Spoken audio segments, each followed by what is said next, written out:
Moving on. All right. There's also been in the news that Froome faked his crash. Froome faked his bike crash. So how did this come about? Well, as we had mentioned before, Phil Gaimon has had a crash. There's pictures of him from his hospital bed looking forlorn. There's pictures of Chris Froome from his hospital bed, thumbs up, the blankets across his chest. And someone wrote, notice the difference, 2 crashes, notice the difference. The implication there is that there was no scratches at all on Chris Froome. It could have been taken in the morning by his wife, whether she'd given him a cup of coffee. Whereas Phil Gaimon looks like he had gone into the MMA ring and come out the worse for wears, maybe a street fight. Either way, he looked pretty effed up, and Froome did not. Now, okay, let's take a look here. What are the injuries that sustained on each of those? It looks like Phil went down head first, and that's where the injuries were. His face was effed up. It was all scratched. His shoulder, both of his elbows. He had a punctured lung, so obviously he took the damage on the upper body. I didn't see a picture of him in the hospital bed of his legs. Now, Froome, it's been said that broke the tibia, hip, his elbows, but his face and head were okay, so nothing on the chest area. So the pictures were waist up. It was a little disingenuous to just go from there. Plus, if you look at the two, who's more likely to try to get clicks from a photo and more sympathy, Froome or Gaimon? My suspicion is Phil's going to do everything he can to be on the publicity thing. Froome, it looked like to me he was just trying to give a signal that hey, thumbs up, I'm okay. Let's also think back to which one.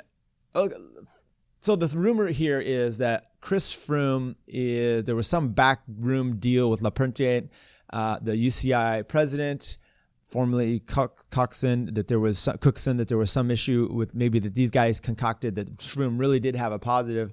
And with that, they were going to have like this secret backroom suspension, and he was going to take a 6 months off to deal with it. And so they would fake the thing. Why? Because suspiciously, there were no cameras around to video the wreck. There was a ambulance just 100 feet away from the time. Well, those people may have seen it. Now, you'd have to say that Dan Martin and Wout Poels, who were traumatized by this, and Dan Martin can't get it out of his head, they were in on it, on the game. Does that seem likely? Plus, let's think back here with Froome. Froome had a salbutamol issue. It's not a positive, but it was a positive. I forget the term that we have. Analytical findings that there was non-analytical findings of salbutamol, and they went through an investigation. During this investigation, when he could be possibly stripped of his Vuelta title, he decides to continue racing. He not only decides to continue racing, he races the Giro. Not only is he doing the Giro, he decides to take off on stage 17 in a most daring, look, it was more daring drug-induced appearing ride than the 2006 stage 17 of Floyd Landis. I'm not saying it was just, he's under investigation. He's still going to race. Not only is he going to race, he's going to win stage 19 of the Giro, and he's going to win it in a fashion that everybody is calling it into question. This is not the kind of guy that's going to take a suspension line down and fake a wreck when he has a chance to win the 2019 Tour de France and become record-tying 5th victory. He's not the kind of guy to do it. Therefore, I say the thing is fake. Look, you can cast your suspicions all you want on him from his 2011 provisional second place against Juan Jose Cobol in the Vuelta.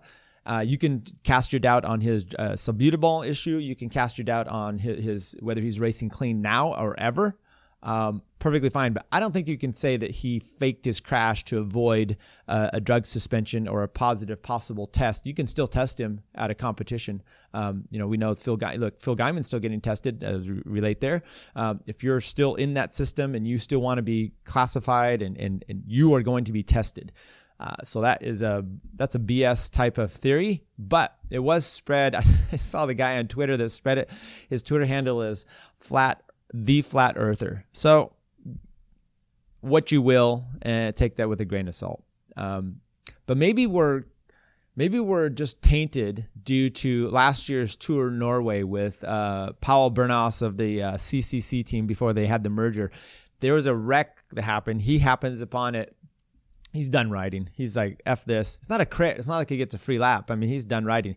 He gently lays his bike down, and then he lays down himself to look like, and they caught it on camera from like the helicopter. And so maybe we're just too, ruined from these kind of speculative issues. I don't know.